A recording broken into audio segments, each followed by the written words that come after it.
Hi, so today we're going to talk about measurement, which might sound like the same thing as collecting data, but is more specific. What measurement means, it's a process of systematically observing some feature, some characteristic, something about the world, and recording it in the form of a number or category. So in that, once you have that, it allows that characteristic to be organized, to be understood. It allows it to become data that we use. And when we say a number or category, that implies we're talking about quantitative data, not qualitative data, text, and so on. But we'll see nonetheless that some of the ideas we have here also apply to qualitative research. So a classic example, educational testing. Think about other examples of measurement. So just pause for 10 seconds and think about other examples that you know of where something important is measured. So there is a lot of measurement in policy and practice these days, particularly for administrative purposes, leadership strategy. The term performance measurement has been popular for a few decades now and has become well established. And other terms have become more common. You often hear metrics or the things that end up going into analytics. So think about how these kinds of measures, which then become data and get analyzed, are used for management. Crime statistics for police, education statistics for a school system. Think about your field, your job. How is performance measurement used? What metrics, what performance measures are used in your field? And I'm going to emphasize, and maybe you can already think about, if I ask you to think about some of these measures, some of the ways you think they are misused or not used well. And we're going to get into that and hopefully give you ideas about how to make those things better. So this is the overview of the measurement basic model. Sorry about the sirens. And there's kind of two pieces to what you measure. So that measure could be a test score, it could be a crime statistic, it could be some performance measurement in your field. And the idea that two things go into it. One is this abstract idea of a construct, whatever it is we want to measure conceptually. So for example, if you want to measure student English language skills, to what extent does some test that is used to measure that measure what it is you deeply want to know about? And of course, the actual measure has errors. It doesn't fully capture what you really want to know. Any empirical measure reflects both. We'll talk a lot about the different types of errors. So the basic steps in the measurement process start with conceptualization, defining the concept you want to be measured, including dimensions. So, there's health status. We'll talk more about that. But being healthy is, range of motion, being free from pain, being able to do things. It has lots of different dimensions. And I think one of the key messages I want for practitioners is spend more time on conceptualization. That sounds like some abstract thing that, academics do and so on. But you really, really want to do it. And we'll be talking about more because that's how to avoid a bad measure, which is misleading. Or if that bad measure is the only practical one that you have the resources for, you're able to get, at least if you're using it, you and everyone else can recognize the ways in which it falls short. and not sort of be misguided. I had one student who referred to that as drinking the Kool-Aid. So again, conceptualization, figuring out, what is it? What does it mean to be a successful college in the City University of New York? What does it mean for us to be successful? And even if we don't have good measures of that, let's get the best ones we can and see how the ones we have fall short. Once you've conceptualized, then you have the practical operationalization. How are you going to turn this measure into something you have? Maybe you'll get it as survey questions. Maybe you'll get it from administrative data. How are you going to get these observable indicators and turn them into measures? And then when you have that measure, looking at its validity and reliability, evaluating it. So validity means the extent to which it measures what you want to measure, getting back to that conceptualization. Reliability, a little more technical, the consistency of it. So again, conceptualization. Defining can be difficult. Many constructs are abstract, even, not just, again, in academic work. So, there's health status, poverty, but those are things for practitioners too. So think about a measure that's important in your work of your interest. How do you conceptualize the measure? What is the construct that you want to measure? So pause, go back to at least one measure you thought of in your field, in your workplace, and write down somehow how you conceptualize it. Articulating it, you may think, it's like that old thing, you know it when you see it, but can you write it down? So there are constructs vary, and some are easier to see, some are more directly observable than others, weight and height. Others are more latent, cannot be observed directly. Self-esteem, social support, political ideology. You have to use indicators. And it's really more of a continuum of things in terms of how observable they are. But these are common phrases. So manifest is kind of not directly more directly observable, and latent is not so directly observable. So we also talked about the dimensions, like something like health status.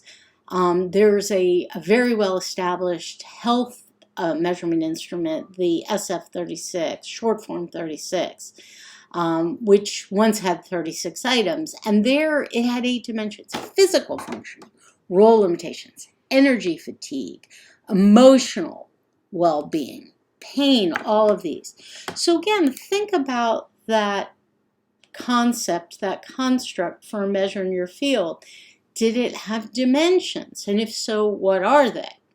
If that one really doesn't have dimensions, can you think of something else important that does have dimensions? And again, take the time, really think about it, write it down.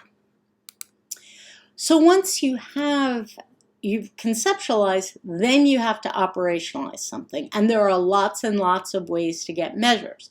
There are questionnaires. You ask people. We all fill out tons of those now, including the teaching evaluations at the end of the semester, or that quantitative literacy assessment that we asked you to do at the beginning of statistics in the beginning of this class. Asking people questions. There are also scientific instruments, and many of them are important social things. Air quality, blood pressure, water quality, traffic, all kinds of things, COVID rates, and so on. But there are the instruments, but it's more than just that. There's the protocols and the personnel. Does your protocol mean you'll get more accurate measures of COVID infection? And the personnel too. So operationalization is all of that. And increasingly, there's all the software that goes out on the internet, scrapes stuff off the internet, and uses that to create measures as well. And you know, how that software is written, how often it goes over different parts of the internet, all of that stuff defines the measure. So think about the poverty example in the book. And it talked about some problems with the US poverty measure. So which of the problems in the book helped determine if poverty rate was too high and which one too low? Realize some of you watch the videos before you read. So basically, how does poverty rate work? It compares income that people get to a threshold with needs. And the official poverty measure of the United States, believe it or not, basically is based on what it took to get a nutritious food as thrifty as possible in the early 1960s, multiplied by 3 because people spend a third of their budget on food at the time, updated for inflation since then. Okay, so comparing their income to that needs. In what ways do you think that, oh my God, the poverty rate you get there, it's too low? People are much poorer than that. And what ways is it too high? So pause your video, come up with answers. When you come back, we'll talk. Okay, so what did you say? Let's think about that need threshold. Food budget times 3 updated for inflation. Well, food's gotten a lot cheaper since the 1960s, although recently it's been getting more expensive again. But housing, healthcare, education, oh my God, those things are much more expensive. Healthcare's not actually clearly a need. That's something I work on. And going back to that conceptualization, think about how would you conceptualize needs in today's economy? So one reason that the official poverty measure is biased downwards, meaning too low a poverty rate, meaning that the official poverty rate that you read about is really lower than the true one. One way in which that's the case is that that measure of needs is just too low relative to how we conceptualize it. What about poverty rate being too high? Well, think about that income. Is income the only way you meet needs? Getting paid for a job, or maybe earnings on investments or cash the government pays you? What about food stamps? What about housing vouchers? What about what are called in-kind benefits? The official poverty measure doesn't look at them. So the resources you have to meet the needs are too low. In that way, the official poverty measure is too high. If you compare the official poverty rate to your conceptual one, neglecting those in-kind benefits means it's biased upwards. It's too high.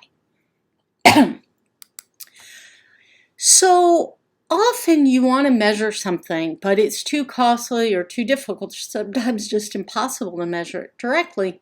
So we measure it indirectly. Sometimes we get a proxy measure. So, in education research, you'd like to know the income of families, but you don't. But the education administrative data will have whether the students are eligible for a free school lunch. That's a proxy. There are also proxy respondents in a survey. So say you want to know about children in the family. you ask someone else about them. Or maybe it's too hard to ask everyone in a household directly. You get one person to tell you about everyone else. Proxy responded. Similar idea is an indicator, an observable measure of an abstract construct. So like self-esteem. We want to know about self-esteem. We can't measure it directly. You ask people a bunch of questions, and then their answers are an observable measure of an abstract construct. So often, to get an accurate measure of something, you don't want just one thing, particularly in that case about asking a question about self-esteem. So you want to combine multiple indicators. And measures based on multiple indicators are called scales or indexes. The term scale is used in a couple of different ways that aren't exactly consistent by different disciplines, and there are a lot of technical things. We're not going to talk about that. We're just going to have one basic distinction between indexes and scales. They're both combined of multiple indicators, but in examples of indexes are like the Consumer Price Index, a measure of the price level used to look at inflation. And there the idea is that you're combining the process of lots and lots of goods and services to get an overall price level. So for example, we combine the price of apples and cars and, college degrees and so on to get an overall price level. Or grade point average, an index formed from grades in all classes. But in those, we don't think they're just measuring one thing. I don't think the price of apples and the price of cars is the same thing. I just think they're both contribute to the overall price level. Similarly, I don't think your grade in communications and your grade in research methods measure the same thing, but we combine them into an overall grade point average. A scale is designed to measure one construct. So like if we have indicators of self-esteem, we want them all to be about the same underlying construct of self-esteem. So you see in this diagram, there's the one construct self-esteem, and that feeds in on people's answers to a wide variety of questions, but there is also error feeding into those questions. So in this class, we won't make a big deal of scale versus index. They're both from multiple indicators.